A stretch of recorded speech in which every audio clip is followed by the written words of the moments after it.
Introduction. Philosophy misses an advantage enjoyed by the other sciences. It cannot, like them, rest the existence of its objects on the natural admissions of consciousness, nor can it assume that its method of cognition, either for starting or continuing, is one already accepted. The objects of philosophy, it is true, are upon the whole the same as those of religion. In both the object is truth, in that supreme sense in which God, and God only, is the truth. Both in like manner go on to treat the finite worlds of nature and the human mind with their relation to each other and to their truth in God. Some acquaintance with its objects, therefore, philosophy may and even must presume that, and a certain interest in them to boot, were it for no other reason than this, that in point of time the mind makes general images of objects, long before it makes notions of them, and that it is only through these mental images, and by recourse to them, that thinking mind rises to know and comprehend thinkingly. But with the rise of this thinking study of things, it soon becomes evident that thought will be satisfied with nothing short of showing the necessity of its facts, of demonstrating the existence of its objects as well as their nature and qualities. Our original acquaintance with them is thus discovered to be inadequate. We can assume nothing and assert nothing dogmatically, nor can we accept the assertions and assumptions of others. And yet we must make a beginning, and a beginning, as primary and underived, makes an assumption, or rather is an assumption. It seems as if it were impossible to make a beginning at all. This thinking study of things may serve in a general way as a description of philosophy, but the description is too wide. If it be correct to say that thought makes the distinction between man and the lower animals, then every human is human for the sole and simple reason that it is due to the operation of thought. Philosophy, on the other hand, is a peculiar mode of thinking, a mode in which thinking becomes knowledge, and knowledge through notions. However great, therefore, may be the identity and essential unity of the two modes of thought, the philosophic mode gets to be different from the more general thought which acts in all that is human, and in all that gives humanity its distinctive character. And this difference connects itself with the fact that strictly human and thought-induced phenomena of consciousness do not originally appear in the form of thought, but as a feeling, a perception, or a mental image, all of which aspects must be distinguished from the form of thought proper. According to an old preconceived idea which has passed into trivial proposition, it is thought which marks man off from the animals. Yet trivial as this old belief may seem, it must strangely enough be recalled to mind in presence of certain preconceived ideas of the present day. These ideas would put feeling and thought so far apart as to make them opposites, which would represent them as so antagonistic that feeling, particularly religious feeling, is supposed to be contaminated, perverted, and even annihilated by thought. They also emphatically hold that religion and piety grow out of and rest upon something else, and not on thought. But those who make this separation forget meanwhile that only man has the capacity for religion, and that animals no more have religion than they have law and morality. Those who insist on this separation of religion from thinking usually have before their mind the sort of thought that may be styled afterthought. They mean reflective thinking, which has to deal with thoughts as thoughts, and brings them into consciousness. Slackness to perceive and keep in view the distinction which philosophy definitely draws in respect to thinking is the source of the crudest objections and reproaches against philosophy. Man, and that just because it is his nature to think, is the only being that possesses law, religion, and morality. In these spheres of human life, therefore, thinking under the guise of feeling, faith, or generalized image has not been inactive. Its action and its production are there present and therein contained. But it is one thing to have such feelings and generalized images that have been moulded and permeated by thought, and another thing to have thoughts about them.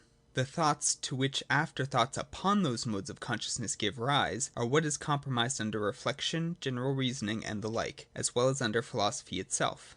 The neglect of this distinction between thought in general and the reflective thought of philosophy has also led to another more frequent misunderstanding. Reflection of this kind has often been maintained to be the condition, or even the only way of attaining a consciousness and certitude of the eternal truth.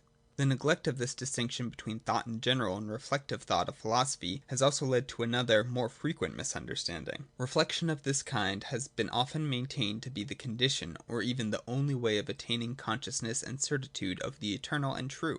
The Now somewhat antiquated, metaphysical proofs of God's existence, for example, have been treated as if a knowledge of them and a conviction of the truth were the only and essential means of producing a belief and conviction there is a God. Such a doctrine would find its parallel if we said eating was impossible before we had acquired a knowledge of the chemical, botanical, and zoological characteristics of our food, and then we must delay digestion until we have finished the study of anatomy and physiology. Were it so, these sciences in their field, like philosophy in its, would gain greatly in point of utility. In fact, their utility would rise above the height of absolute and universal indispensableness, or rather, instead of being indispensable, they would not exist at all. The content of whatever kind it be with which our consciousness is taken up is what constitutes the qualitative character of our feeling, perceptions, fancies, and ideas, of our aims and duties, and of our thoughts and notions. From this point of view, feeling, perception, etc. are the forms assumed by these contents. The contents remain one and the same, whether they are felt, seen, represented, or willed, and whether they are merely felt, or felt with an admixture of thoughts, or merely and simply thought. In any one of these forms, or in the admixture of several, the contents confront consciousness or are its object. But when they are thus objects of consciousness, the modes of several forms ally themselves with the contents, and each form of them appears in consequence to give rise to a special object. Thus, what is the same at bottom may look like a different sort of fact. There are several modes of feeling, perception, desire, and will, so far as we are aware of them, in general called ideas, mental representations. And it may be roughly said that philosophy puts thoughts, categories, or in more precise language, adequate notions in the place of the generalized images we ordinarily call ideas. Mental impressions such as these may be regarded as the metaphors of thoughts and notions. But to have these figurate conceptions does not imply that we appreciate their intellectual significance and the thoughts and rational notions to which they correspond. Conversely, it is one thing to have thoughts and intelligent notions, and another to know what impressions, perceptions, and feelings correspond to them. The difference will, to some extent, explain what people call the unintelligibility of philosophy. Their difficulty lies partly in an incapacity which in itself is nothing but a want of habit for abstract thinking, i.e. in an ability to get a hold of pure thoughts and move about in them. In our ordinary state of mind, the thoughts are clothed upon and made one with the sensuous or spiritual material of the hour, and in reflection, meditation, and general reasoning, we introduce a blend of thoughts into feelings, percepts, and mental images. Thus, in propositions where the subject matter is due to the senses, for example, this leaf is green, we have such categories introduced as being and individuality. But it is a very difficult thing to make the thoughts, pure and simple, our object. But their complaint that philosophy is unintelligible is as much due to another reason, and that is an impatient wish to have before them a mental picture of that which is in mind as a thought or notion. When people are asked to apprehend some notion, they often complain that they do not know what they have to think. But the fact is that in a notion, there is nothing further to be thought than the notion itself. What the phrase reveals is a hankering after an image with which we are already familiar. The mind, denied the use of its familiar ideas, feels the ground where once it stood firm, and then at home taken away from beneath it, and when transported into a region of pure thought, cannot tell where in the world it is. One consequence of this weakness is that authors, preachers, and orators are found most intelligible when they speak of things which their readers or hearers already know by rote, things which the latter are conversant with, and which require no explanation. The philosopher then has to reckon with popular modes of thought, and with the objects of religion. In dealing with ordinary modes of mind, he will, first of all, as we saw, have to prove and almost to awaken the need for his peculiar method of knowledge. In dealing with objects of religion, and with truth as a whole, he will have to show that philosophy is capable of apprehending them from its own resources, and should a difference from religious conceptions come to light, he will have to justify the points in which it diverges. To give the reader a preliminary explanation of the distinction thus made, and to let him see at the same moment that the real import of our consciousness is retained, and even for the first time put in its proper light when translated into the form of thought and the notion of reason, it may be well to recall another of these old unreasoned beliefs, and that is the conviction that to get at the truth of an object or event, even of feeling, perceptions, opinions, and mental ideas, we must think it over. Now in any case, to think things over is at least to transform feelings, ordinary ideas, etc., into thoughts. Nature has given every one a faculty of thought, but thought is all that philosophy claims as the form proper to her business, and thus the adequate view which ignores the distinction stated leads to a new delusion, the reverse of the complaint previously mentioned about the unintelligibility of philosophy. In other words, this science must often submit to the slight of hearing even people who have never taken any trouble with it, talking as if they thoroughly understood all about it. With no preparation beyond an ordinary education, they do not hesitate, especially under the influence of religious sentiment, to philosophize and to criticize philosophy. Everybody allows that to know any other science you must have first studied it, and that you can only claim to express a judgment upon it in virtue of such knowledge. Everybody allows that to make a shoe you must have learned and practiced the craft of shoemaker, though every man has a model in his own foot, and possesses in his hands the natural endowment for the operations acquired. For philosophy alone, it seems to be imagined, such study, care, and application are not in the least required. The comfortable view of what is required for a philosopher has recently received corroboration with the theory of immediate or intuitive knowledge. So much for the form of philosophical knowledge. It is no less desirable, on the other hand, that philosophy should understand that its content is no other than actuality, that core of truth which, originally produced and producing itself within the precincts of the mental life, has become the world, and the inward and outward world of consciousness. At first we become aware that these contents in what we call experience, but even experience, as it surveys the wide range of inward and outward existence, has sense enough to distinguish the mere appearance, which is transient and meaningless, from what in itself really deserves the name of actuality.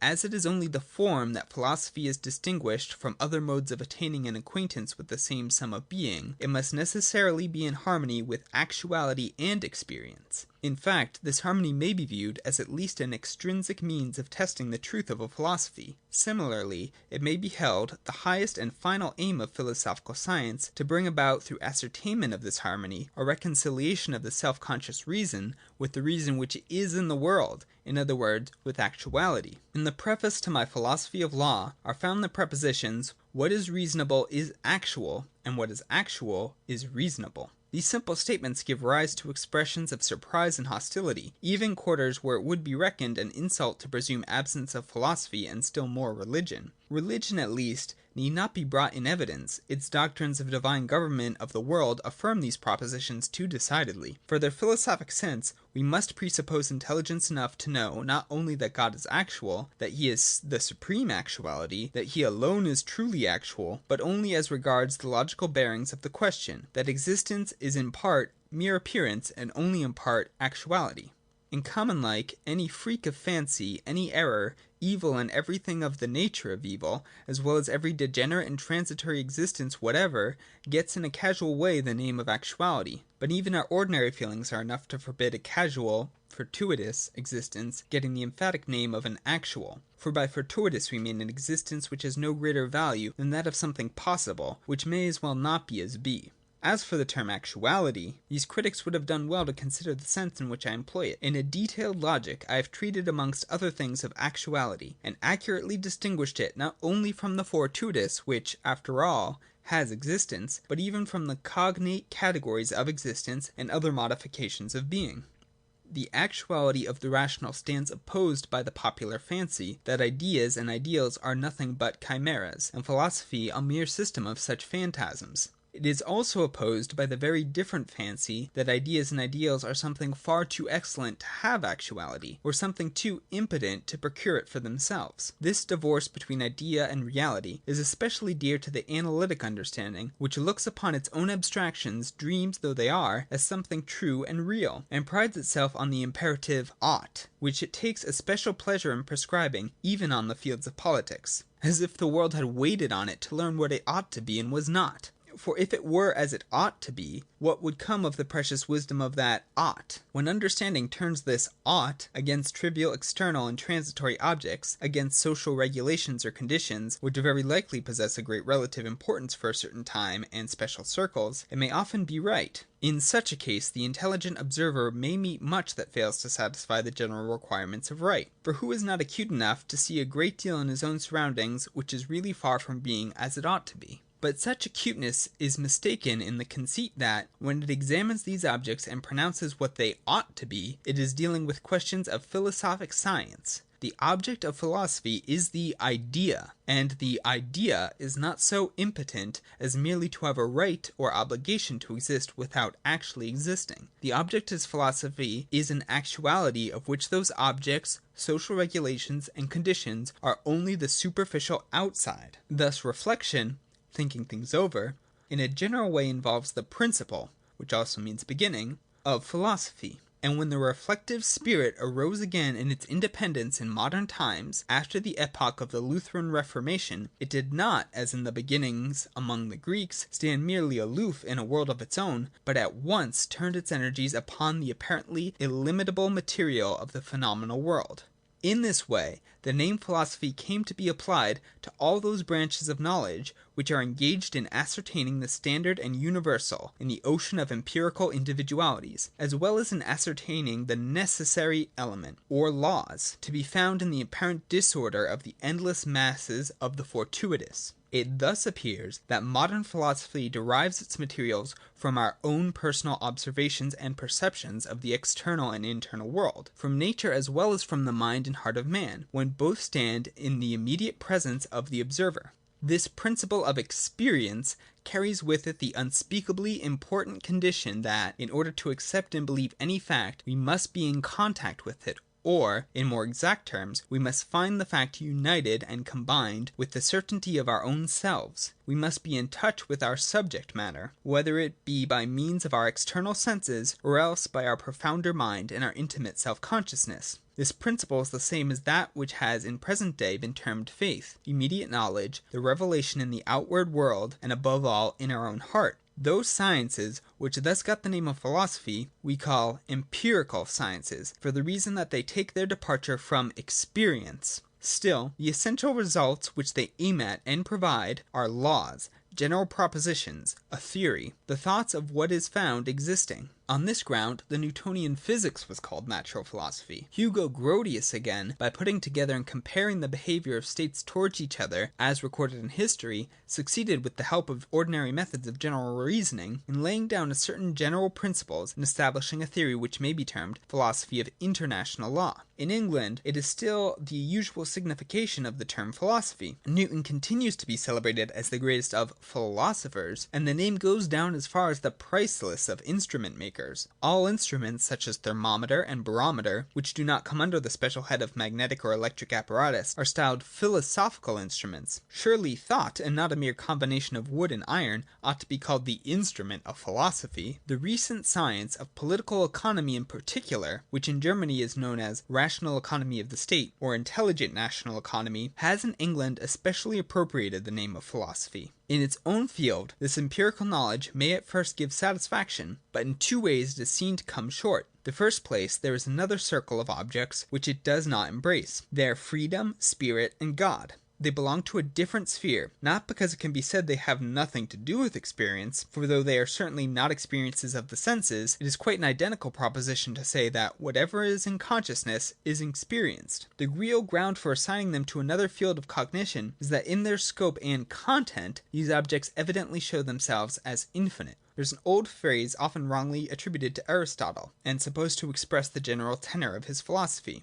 Nihil est in intellectu quod non fuerit in sensu. There is nothing in thought which has not been in sense and experience. If speculative philosophy refuse to admit this maxim, it can only be done so from a misunderstanding. It will, however, on the converse side, no less assert nihil est in sensu quod non fuerit in intellectu. And this may be taken in two senses. In the general sense it means that spirit is the cause of the world. In its special meaning it asserts that the sentiment of right, morals, and religion is a sentiment, and in that way an experience, of such scope and such character that it can spring from and rest upon thought alone. But, in the second place, in point of form, the subjective reason desires a further satisfaction than empirical knowledge gives, and this form is in the widest sense the term necessity. The method of empirical science exhibits two defects. The first is that the universal or general principle contained in it, the genus of kind, etc., on its own account indeterminate and vague, and therefore not on its own account connected to the particulars or the details. Either is external and accidental to the other, and it is the same with the particular facts which are brought into union. Each is external and accidental to the others. The second defect is that the beginnings are in every case data and postulates neither accounted for nor deduced. In both these points, the form of necessity fails to get its due. Hence reflection, whenever it sets to remedy these defects, becomes speculative thinking, the thinking proper to philosophy. As a species of reflection, therefore, which, though it has already a certain community of nature with the reflection already mentioned, is nevertheless different from it, philosophic thought thus possesses, in addition to the common forms, some forms of its own, of which the notion may be taken as the type. The relation of speculative science to the other sciences may be stated in the following terms. It does not in the least neglect the empirical facts contained in the several sciences, but recognizes and adopts them. It appreciates and applies towards its own structure the universal element in these sciences, their laws and classifications. But besides all this, into the categories of science it introduces and gives currency to other categories. The difference, looked at in this way, is only a change of categories. Speculative logic contains all previous logic and metaphysics. It preserves the same forms of thought and the same laws and objects, while at the same time remodeling and expanding them with wider categories. From notion in the speculative sense, we should distinguish what is ordinarily called a notion. The phrase that no notion can ever comprehend the infinite, a phrase which has been repeated over and over again till it has grown axiomatic, is based upon this narrow estimate of what is meant by notions. This thought, which is proposed as the instrument of philosophical knowledge itself, calls for further explanation. We must understand in what way it possesses necessity or cogency. And when it claims to be equal to the task of apprehending the absolute objects, God, spirit, freedom, that claim must be substantiated. Such an explanation, however, is itself a lesson in philosophy, and properly falls within the scope of the science itself. A preliminary attempt to make matters plain would only be unphilosophical and consist of a tissue of assumptions, assertions, and inferential pros and cons, i.e. of dogmatism without cogency, and again, which there would be an equal right of counter-dogmatism. A main line of argument in the critical philosophy bids us pause before proceeding to inquire into God or into the true being of things, and tells us first of all to examine the faculty of cognition and see whether it is equal to such an effort. We ought, says Kant, to become acquainted with the instrument before we undertake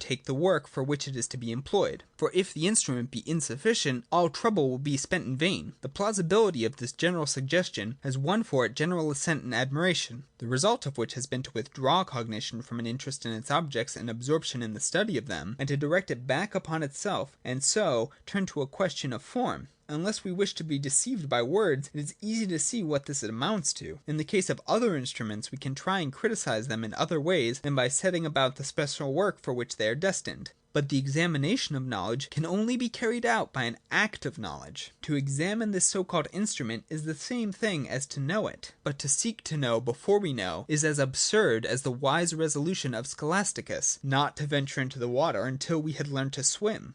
Reinhold saw the confusion with which this style of commencement is chargeable, and tried to get out of the difficulty by starting with a hypothetical and problematical stage of philosophizing. In this way he supposed that it would be possible, nobody can tell how, to get along until we found ourselves, further on, arrived at the primary truths of truths. His method, when closely looked into, will be seen to be identical with a very common practice. It starts from a substratum of experimental fact, or from a provisional assumption, which has to be brought into a definition, and then proceeds to analyze this starting point. We can detect in Reinhold's argument a perception of the truth. The usual course, which proceeds by assumptions and anticipations, is no better than a hypothetical and problematical mode of procedure. But his perceiving this does not alter the character of this method, it only makes clear its imperfections. The special conditions which call for the existence of philosophy may thus be described. The mind, or spirit, when it is sentient or perceptive, finds its object in something sensuous. When it imagines, in a picture or image.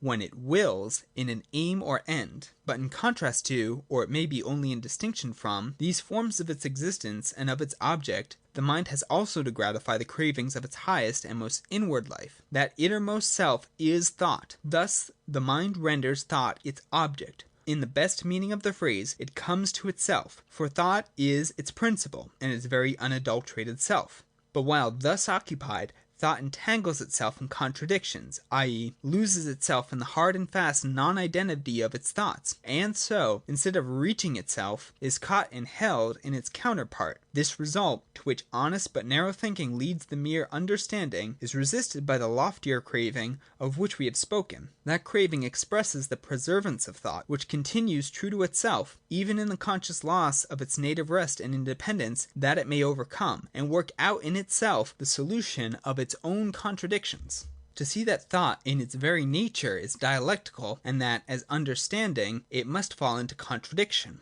The negative of itself will form one of the main lessons of logic. When thought grows hopeless of ever achieving by its own means the solution of the contradiction which it has by its own action brought upon itself, it turns back into those solutions of the question with which the mind has learned to pacify itself in some of its other modes and forms. Unfortunately, however, the retreat of thought has led it, as Plato noticed even in his time, to a very uncalled for hatred of reason, misology. And it then takes up against its own endeavours that hostile attitude, of which an example is seen in the doctrine that immediate knowledge, as it is called, is the exclusive form in which we become cognizant of truth.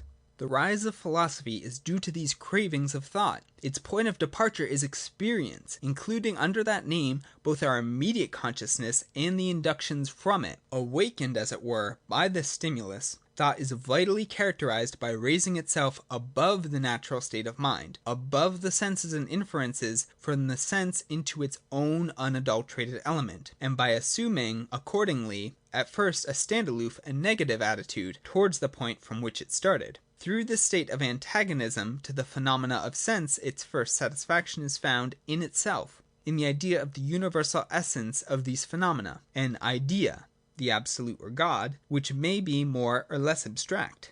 Meanwhile, on the other hand, the sciences, based on experience, exert upon the mind a stimulus to overcome the form in which their varied contents are presented, and to elevate these contents to the rank of necessary truth. For the facts of science have the aspect of a vast conglomerate, one thing coming side by side with another, as if they were merely given and presented, as in short, devoid of all essential or necessary connection. In consequence of the stimulus, thought is dragged out of its unrealized universality and its fancied or merely possible satisfaction, and impelled onwards to a development from itself. On one hand, this development only means that thought incorporates the content of science in all their speciality of detail as submitted. On the other, it makes these contents imitate the action of the original creative thought, and present the aspect of a free evolution determined by the logic of fact alone.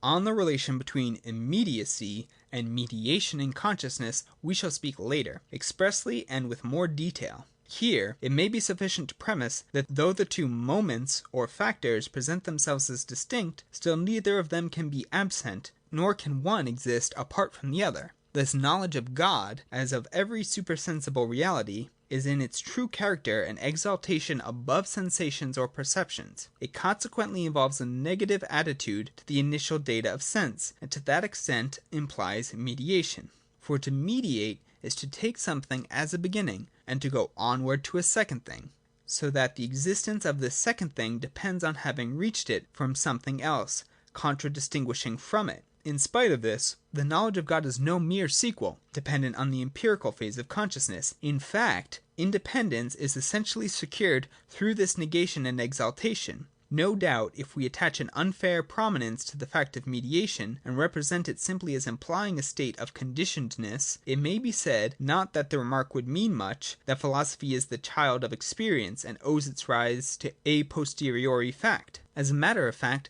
thinking is always the negation of what we have immediately before us. With as much truth, however, we may be said to owe eating to the means of nourishment, so long as we can have no eating without them. But if we take this view, eating is certainly represented as ungrateful. It devours that to which it owes itself. Thinking, upon this view of its action, is equally ungrateful. But there is also an a priori aspect of thought, whereby a mediation, not made by anything external, but by a reflection into self, we have that immediacy which is universality, a self-complacency of thought, which is so much at home with itself that it feels an innate indifference to descend to particulars, and in that way the development of its own nature. It is thus also with religion, which, whether it be rude or elaborate, whether it be invested with scientific precision of detail, or confined to the simple faith of heart, possesses throughout the same intensive nature of contentment and felicity. But if thought never gets further than the universality of ideas, as was perforce the case in the first philosophies, when the Eleatics never got beyond being, and Heraclitus beyond becoming, it is justly open to the charge of formalism. Even in a more advanced phase of philosophy, where we may often find a doctrine which has mastered merely certain abstract propositions or formulae, such as, in the absolute all is one, subject and object are identical, and only repeating the same thing when it comes to particulars. Bearing in mind this first period of thought, the period of mere generality, we may safely say that experience is the real author of growth and advance in philosophy. For, firstly, the empirical sciences do not stop short at the mere observation of the individual features of a phenomenon. By the aid of thought, they are able to meet philosophy with materials prepared for it in the shape of general uniformities, i.e. laws and classifications of the phenomena. When this is done, the particular facts which they contain are ready to be received into philosophy. This secondly implies a certain compulsion on thought itself to proceed to these concrete specific truths. The reception into philosophy of these scientific materials, now that thought has removed their immediacy and made them cease to be mere data, forms at the same time a development of thought out of itself. Philosophy then owes its development to the empirical sciences. In return, it gives their contents what is so vital to them. The freedom of thought gives them, in short, an a priori character. These contents are now warranted necessary, and no longer depend on the evidence of facts, merely that they were so found and so experienced. The fact as experienced thus becomes an illustration and a copy of the original and completely self-supporting activity of thought, stated in exact terms, such as the origin and development of philosophy.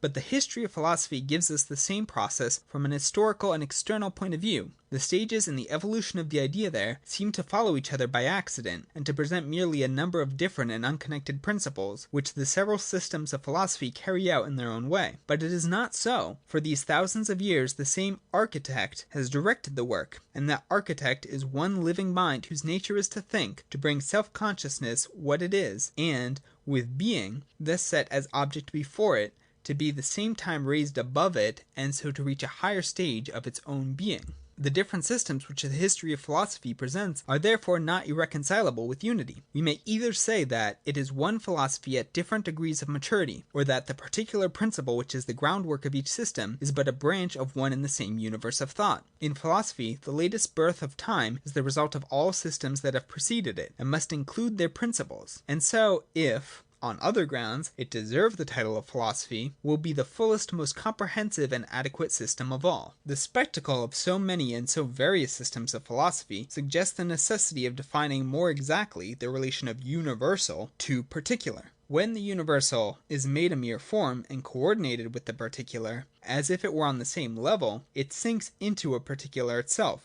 Even common sense in everyday matters is above the absurdity of setting a universal beside the particulars. Would anyone, who wished for fruit, reject cherries, pears, and grapes on the ground that they were cherries, pears, or grapes, and not fruit? But when philosophy is in question, the excuse of many is that the philosophies are so different, and none of them is the philosophy, that each is only a philosophy. Such a plea is assumed to justify any amount of contempt for philosophy, and yet cherries too are fruit. Often too a system of which the principle is universal is put on a level with another of which the principle is a particular, and with theories which deny the existence of philosophy altogether. Such systems are said to be only different views of philosophy. With equal justice, light and darkness might be styled different kinds of light. The same evolution of thought which is exhibited in the history of philosophy is presented in the system of philosophy itself. Here, instead of surveying the process as we do in history from the outside, we see the movement of thought clearly defined in its native medium. The thought which is genuine and self-supporting must be intrinsically concrete. It must be an idea. And when it is viewed in the whole of its universality, it is the idea or the absolute. Science of this idea must form a system, for the truth is concrete, that is, whilst it gives a bond and principle of unity, it also possesses an internal source of development. Truth then is only possible as a universe, or totality of thought, and the freedom of the whole, as well as the necessity of several subdivisions which it implies, are only possible when these are discriminated and defined. Unless it is a system, philosophy is not a scientific production. Unsystematic philosophizing can only be expected to give expression to personal peculiarities of mind, and no principle for the regulation of its contents. Apart from their interdependence and organic union, the truths of philosophy are valueless, and must be treated as baseless hypotheses or personal convictions. Yet many philosophical treatises confine themselves to such an exposition of the opinions and sentiments of the author. The term system is often misunderstood. It does not denote a philosophy, the principle of which is narrow and to be distinguished from others. On the contrary, a genuine philosophy makes its principle to include every particular principle. Each of the parts of philosophy is a philosophical whole, a circle rounded and complete in itself. In each of these parts, however,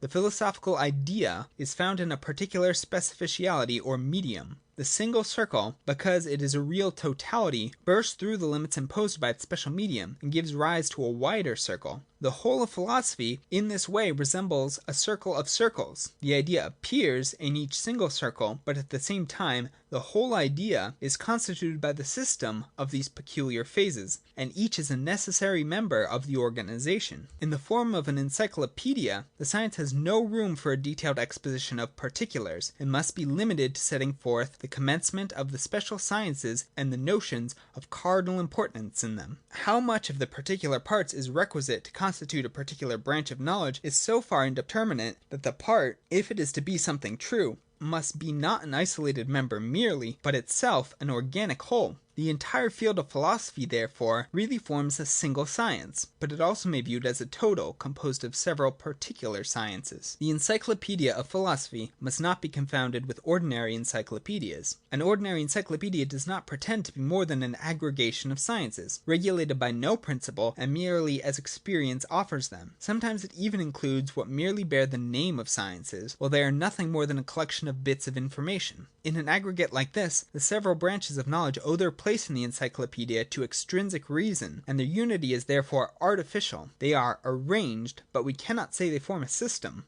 For the same reason, especially as the materials to be combined also depend upon no one rule or principle, the arrangement is at best an experiment, and will always exhibit inequalities. An encyclopedia of philosophy excludes three kinds of partial science. 1. It excludes mere aggregates of bits of information. Philology in its prima facie aspect belongs in this class. 2. It rejects quasi-sciences, which are founded on an act of arbitrary will alone, such as heraldry. Sciences of this class are positive from beginning to end. 3. In another class of sciences, also styled positive, but which have a rational basis and a rational beginning, philosophy claims that constituent as its own. The positive features remain the property of the sciences themselves. The positive element in the last class of sciences is of different sorts. 1. Their commencement, though rational at bottom, yields to the influence of fortuitousness, when they have to bring their universal truth into contact with actual facts and the single phenomena of experience. In this region of chance and change, the adequate notion of science must yield its place to the reasons or grounds of explanation. Thus, for example, in the science of jurisprudence, or in the system of direct and indirect taxation, it is necessary to have certain points precisely and definitively settled, which lie beyond the competence of the absolute lines laid down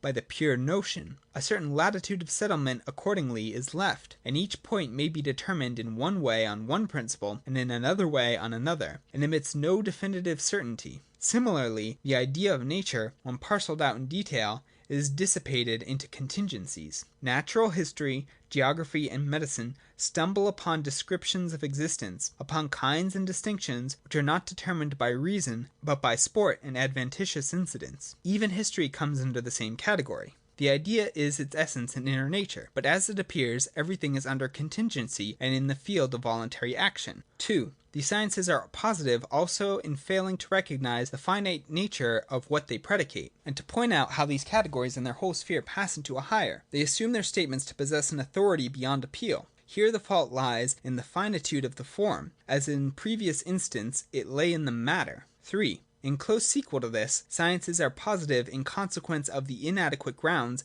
on which their conclusions rest. Based as these are on detached and casual inference, upon feeling, faith, and authority, and generally speaking, upon the deliverances of inward and outward perception. Under this head we may also class the philosophy which proposes to build upon anthropology, facts of consciousness, inward sense, or outward experience. It may happen, however, that empirical is an epithet applicable only to the form of scientific exposition, whilst intuitive sagacity has arranged what are mere phenomena, according to the essential sequence of the notion.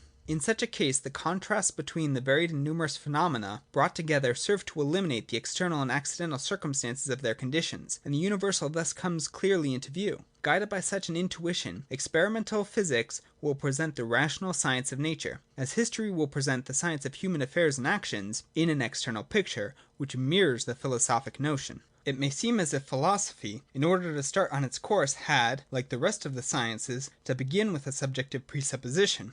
The sciences postulate their respective objects, such as space, number, or whatever it be, and it might be supposed that philosophy had also to postulate the existence of thought. But the two cases are not exactly parallel. It is by the free act of thought that it occupies a point of view in which it is for its own self, and thus gives itself an object of its own production. Nor is this all. The very point of view, which originally is taken on in its own evidence only, must in the course of the science be converted to a result, the ultimate result in which philosophy returns into itself and reaches the point with which it began. In this manner, philosophy exhibits the appearance of a circle which closes with itself, and has no beginning in the same way as the other sciences have. To speak of a beginning of philosophy has a meaning only in relation to a person who proposes to commence the study, and not in relation to the science as science. The same thing may thus be expressed. The notion of science, the notion therefore with which we start, which for the very reason that it is initial, implies a separation between the thought, which is our object, and the subject, philosophizing, which is, as it were, external to the former, must be grasped and comprehended by the science itself. This is, in short, the one single aim, action, and goal of philosophy, to arrive at the notion of its notion, and thus secure its return and its satisfaction. As the whole science, and only the whole, can exhibit what the idea or system of reason is, it is impossible to give in a preliminary way a general impression of philosophy, nor can a division of philosophy into parts be intelligible except in connection with the system. A preliminary division, like the limited conception from which it comes, can only be an anticipation. Here, however, it is premised that the idea turns out to be the thought which is completely identical with itself. Not identical simply in the abstract, but also in its action of setting itself over against itself, so as to gain a being of its own, and yet of being in full possession of itself while it is in this other. Thus philosophy is subdivided into three parts. 1. Logic, the science of the idea in and for itself. 2. Philosophy of nature, the science of the idea in its otherness. 3. Philosophy of mind, the science of the idea come back to itself out of that otherness. As observed, the differences between the several philosophical sciences are only aspects or specializations of the one idea or system of reason, which and which alone is alike exhibited in these different media. In nature, nothing else would have to be discerned except the idea, but the idea has here divested itself into its proper being. In mind again, the idea has asserted a being of its own, and is on the way to become absolute. Every such form in which the idea is expressed, it is at the same time a passing or fleeting stage, and hence each of these subdivisions has not only to know its content as an object which has being for the time, but also in the same act to expand how these contents pass into their higher circle. To represent the relation between them as a division, therefore, leads to misconception, for it coordinates several parts or sciences one beside another as if they had no innate development, but were like so many species, really and radically distinct. End of Chapter 1. Introduction.